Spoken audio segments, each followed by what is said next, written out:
So good afternoon. For those of you I don't know, my name is Cindy Chavez. I am the president of the Board of Supervisors for Santa Clara County. And the reason we're doing this briefing is we're going to begin doing a number of briefings on topics that you've been asking questions about. And really about COVID-19 and what the impact to our community is and what we can do really to protect each other in this moment. Let me start by saying that I just want to acknowledge that for a lot of people, this is a very challenging, fearful time. I know people are nervous about their jobs, they're nervous about their children's education. We're all nervous about the health of our families. What I'm hoping we can do by giving good, solid information is be able to work with you as a community to make sure we're doing everything we can to protect our community and making sure that you know how to help and you know how to protect yourself and your family. So with me today is Paul Lorenz, and Paul Lorenz is the Chief Executive Officer of the county hospitals. And so I know a lot of you have been very curious about what's happening with our medical care and what we can do to make sure that our system is really working.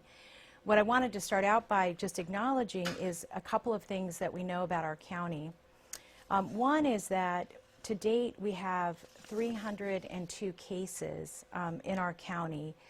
We had 39 new cases as of today. We've had 2 recent deaths also, which brings our death total to 10. And those 2 folks who passed away are 2 women, one who was 40, one who was 60, who had underlying health conditions.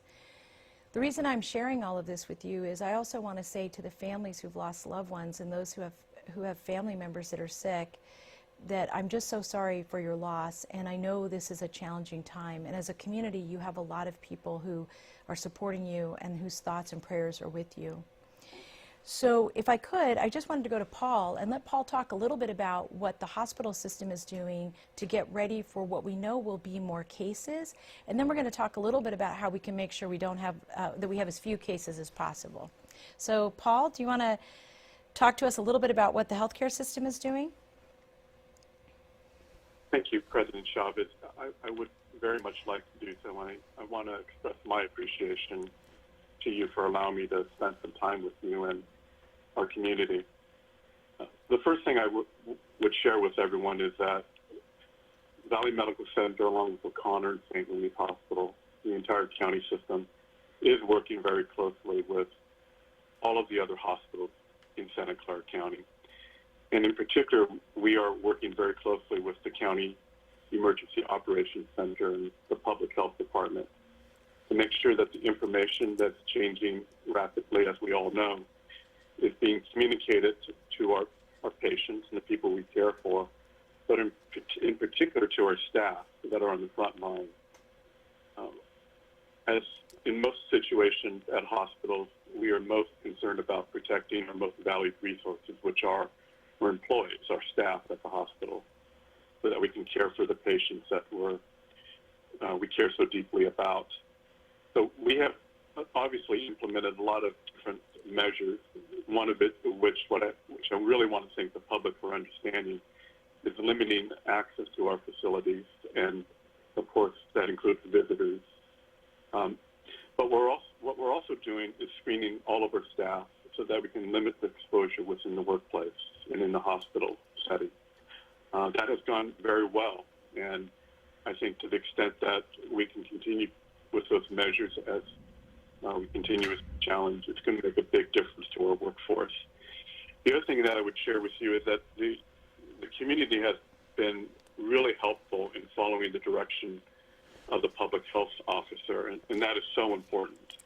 I can tell you from the very beginning, we were communicating to the public that in order to care for the critically ill patients and those that have acute health issues that need our hospitals, that we were asking all others to contact the providers before coming to the emergency room. And that in itself has really decompressed our emergency rooms at the hospitals within the county system, but county-wide. We've seen a much lower volume in our emergency room. So those patients that do present, we're able to care for more timely and expeditiously with the resources we have.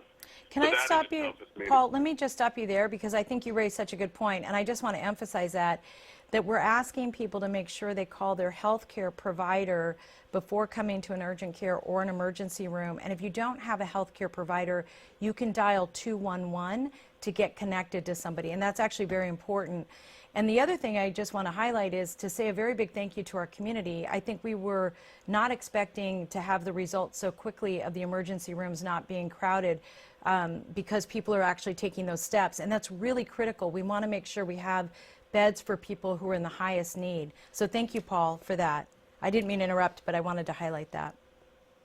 No, I'm glad you did. And I think that, to your point, Supervisor, that is so important as we get ready to manage the surge of patients that may need our resources, our invaluable resources. One of the other things that has been talked a lot on the news, and there is a national shortage of PPE, which is personal protective equipment. We have fortunately been able to manage the supplies that we do have on hand, but as time goes on, we're going to continue to have to make sure that we're resourced appropriately.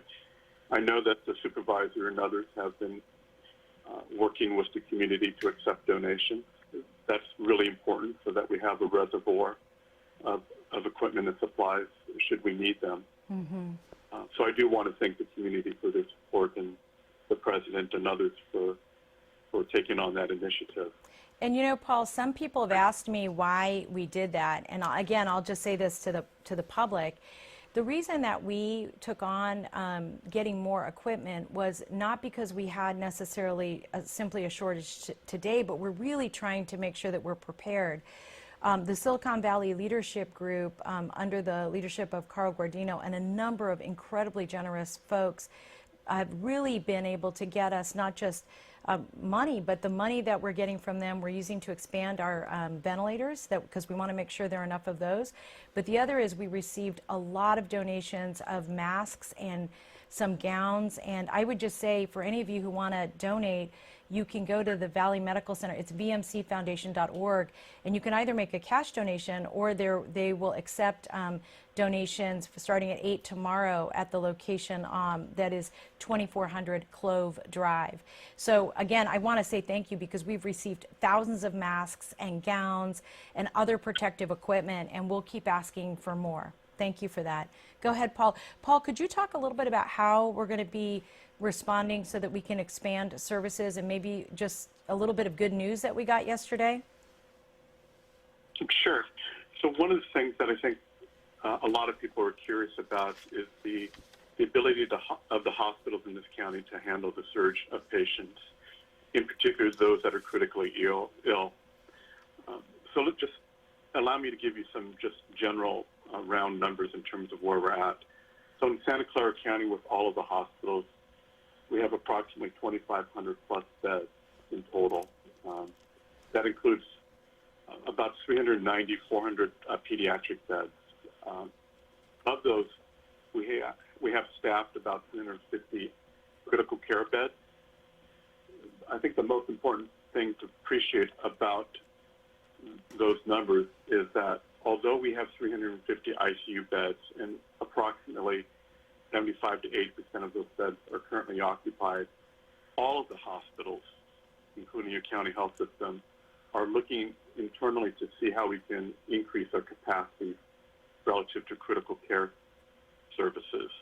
And so in total, we probably estimated around 290 additional beds that we can convert to ICU level care. What we are also looking at is, in fact, the demand goes beyond our capacity. We are working with the County Emergency Operations Center to come up with a community-wide surge plan.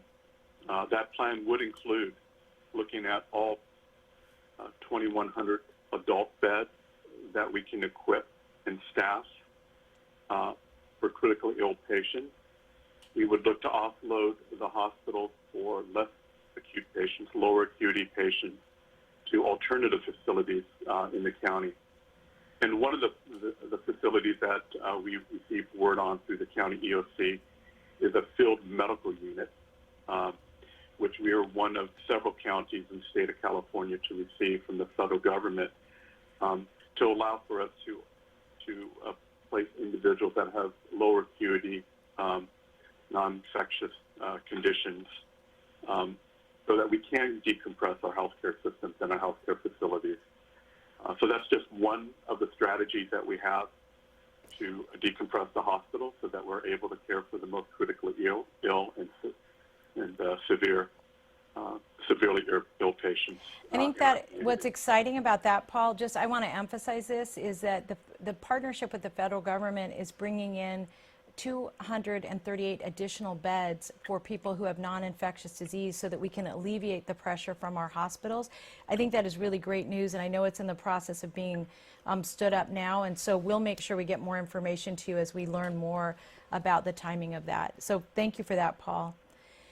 Paul, is there any other information that you want to give folks that you think would be helpful for them to be able to understand, you know, because we know we're going to expect more people to get ill.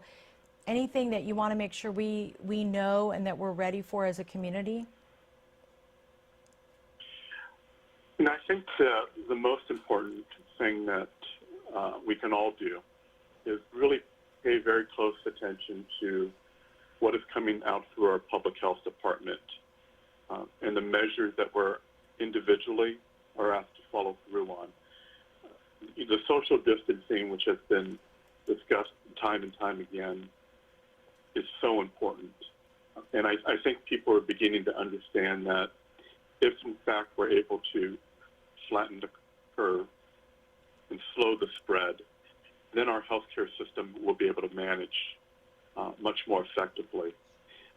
If, in fact, we're unable to do that, I will tell you we should all be concerned. Right. Because our healthcare system only has a certain level of capacity to serve our community. And if we push that to the limit, obviously I think we know what the result is. And we've seen that happen elsewhere throughout the world. Mm-hmm. So the first thing, and I think we should always remember, is to follow the direction of a public health officer in our county emergency operations center. They have the most information relative to how we can be effective in working together. I really appreciate. The other thing I would. Go ahead, Paul. The other thing I would share, Cindy, is that a lot of people are under a lot of stress. You can imagine that the healthcare workers on the front line that are not only have to care for our patients, our community, they also have loved ones and family members that they're concerned about. And I think, Cindy, you have used the word empathy a lot, and I think that's a really important concept for people to understand and share. In many instances, I would tell you firsthand that knowing the people that are on the front line and how much they care as a professional is only one part of who they are. The other part of it is really about how deeply they care for this community. And they do carry a heavy load. And I think a lot of the anxiety and the fear they have is the responsibility that they know they now have before them. So please reach out to a nurse, a doctor, and other healthcare professional, and let them know how much we do care for them. And before I ask Roz for any questions, I just wanted to make an observation, and that is that our frontline employees are not only the nurses and the doctors. Right now, they're the grocery clerks. They're the people who are driving trucks through our communities with food. We really need to make sure that they're the healthcare providers, but they're also the people who are collecting solid waste in all of those systems. And I just want to say to your families that we really appreciate the leadership that so many of you have taken. Our EOC, all of the EOCs across the county, the leadership from all of our cities, it's just really been tremendous. We have a lot of work to do. I don't want to sugarcoat this, but what I am confident about is we've got the best people that we can possibly have working with us. So I want to go to Roz for a couple questions, and then what I want to make a commitment to all of you about is that we'll figure out a way to keep doing these. We'll take your most frequently asked questions and talk to you about them as often as we can. I want to ask, for Dr. Lorenz, it's Roz Yeah. Later from NBC Bay Area. I want to ask about the news that we got yesterday about the Santa Clara Convention Center being transposed into a temporary hospital just in case. How is that going to work? And this field medical, the federal unit you talked about, is that part of that? That is actually what I was referring to. But maybe, Paul, can you just talk a little bit about how that would work? So for speaking of the field of the federal medical stations that have been deployed, the FMS, so the number has been stated, which is around 250 beds. The situation we have, which is unlike a natural disaster, is that we're dealing with a condition that is infectious. So it's really important that we utilize that facility in a manner that we don't further exacerbate the problem. So we are looking through our planning team, which includes some of the best and brightest minds, about how to deploy that resource in its most effective way. What we do know from a system standpoint is that that facility really needs to be used, and that resource needs to be used to help decompress our hospitals for lower acuity patients. And so we're looking at that in that manner. And I don't want to get ahead of my team, but that is the type of thinking that is going in to utilize a resource such as that. And Roz, I would just highlight there are two things that are really important about it. One is that it's not taking away from any resource we have now, because it will come fully staffed and with their own supplies, which is critical, because then it's really additive. And what's being done now? Are there beds being put up, or is this just all sort of? They're in the preliminary stages, I think, of getting that ready. And what's the timeline like here? We've heard the governor say in the next 8 weeks we may need another 10,000 hospital beds statewide. What's our timeline like here in Santa Clara County in terms of how many more beds you'll need, and then when you think you'll need them? Paul, can you answer that? I don't know if you can No, hear I it. didn't quite hear the question. What Roz was asking is, what's our timeline for getting beds on board, and I think the overall question is, how big are we going to need to get to provide support to the people we think are going to be getting sick? And how fast? And how fast will we have those beds up? Well, let me first say that the Public Health Department, along with the surge planning team, are looking at those numbers and projecting those numbers out, and they're still refining those numbers. But irrespective of what those numbers are, I think everyone appreciates that we need to have the surge capacity in place as quickly as possible. So we are moving as rapidly as we can. The good news is that each of the hospitals, Stanford, the Kaiser Hospitals, El Camino, Good Sam, Regional, all of the hospitals in this county have prepared their own surge planning capacity plans. And that allows those facilities to ramp up within their own facilities beyond what they're currently staffed at. I think the most important variable in all this is our ability to maintain our healthcare workforce, and to grow that workforce in pool of professionals, and the ability for us to equip those hospital beds with ventilators and other necessary equipment. And so we are also moving very rapidly with the county EOC, the state, and the federal government to make sure that we have those items in place as quickly as possible. All right. I did want to just go over the numbers a little bit to make sure I have them right. So you said we've got about 2,500 2,500 beds capacity in the county. About 400 of those are pediatric. You've identified about 350 critical care, and the possibility of an additional 300 or so that could be converted to critical care beds. Is that about right? Yes, that's what he said. That could be. Yes. Yes. And keep in mind, we can actually go beyond that if we have the equipment, such as ventilators and staff, to utilize all of the beds available in our acute care hospitals, if in fact we need to go that far. And that's why we're so interested in making sure that we have alternative sites for the individuals that are not severe or critically ill.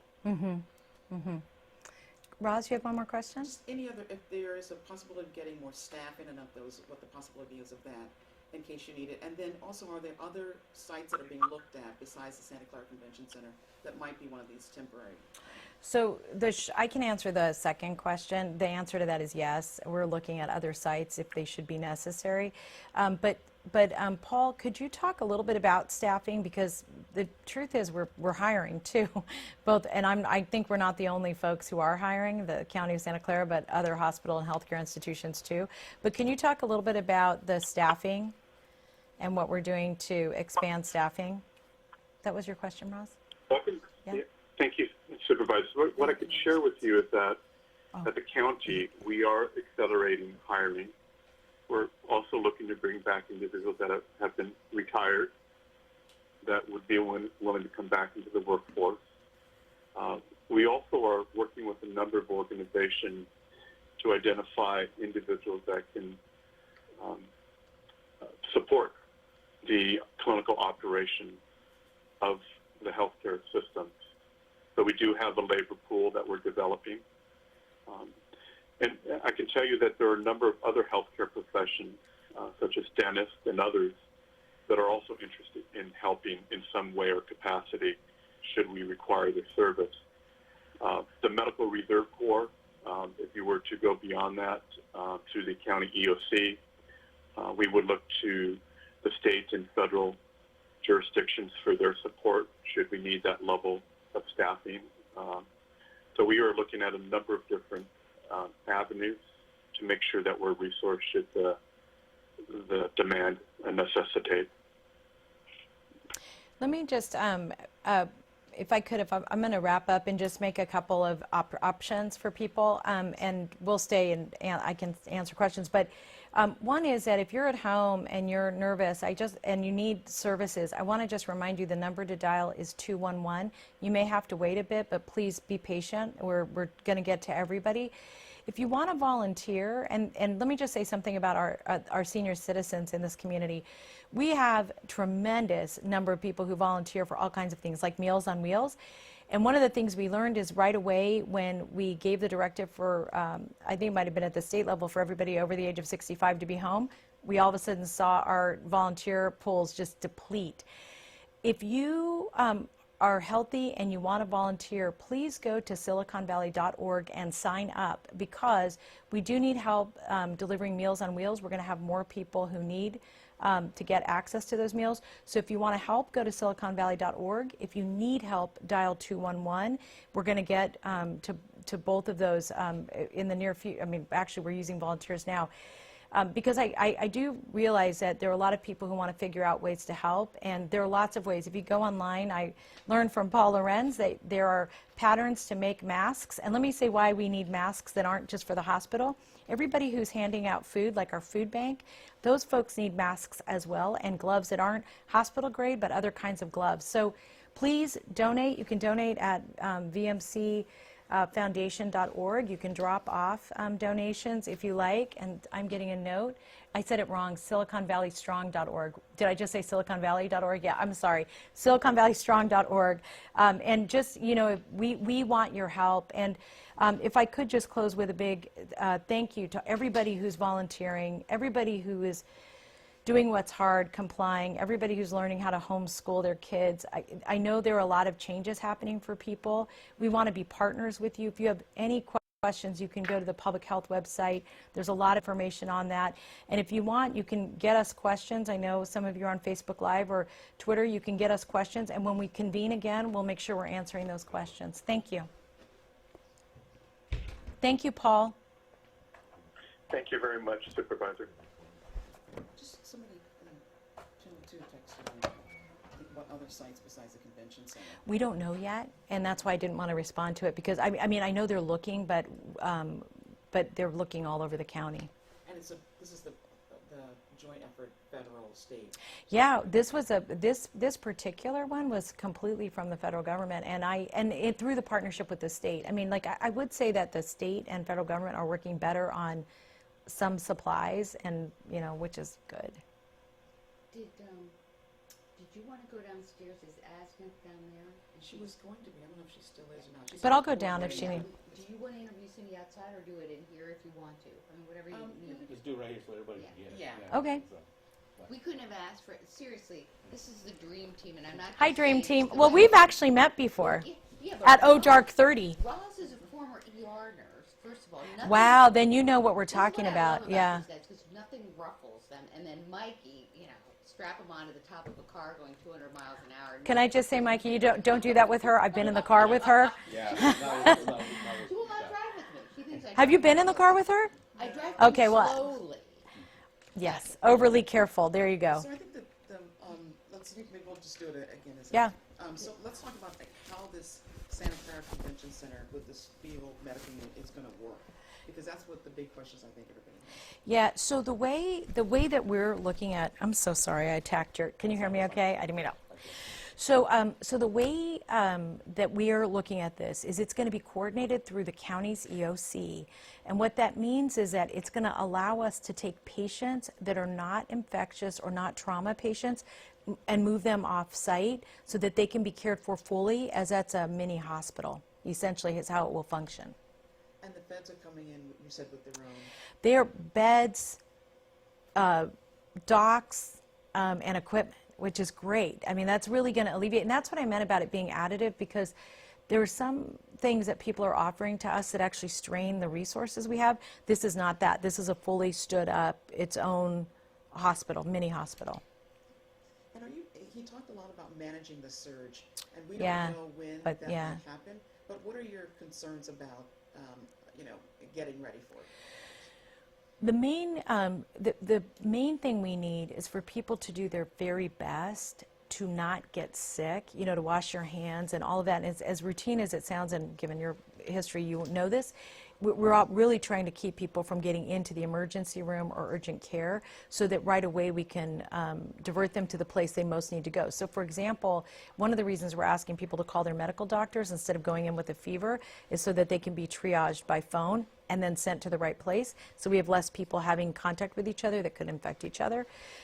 So anyway, the way we're really trying to manage it is three-part. One, have as few people as we can get sick, which is why we have the shelter in place. Two, expanding these resources that we have to get more beds. We're working really hard to buy more ventilators so that we're ready for the number of people who are going to need them. And three is really this, I would say, is this triage process where we're trying to keep people out of those high beds that are going to be so valuable. And you're convinced that the planning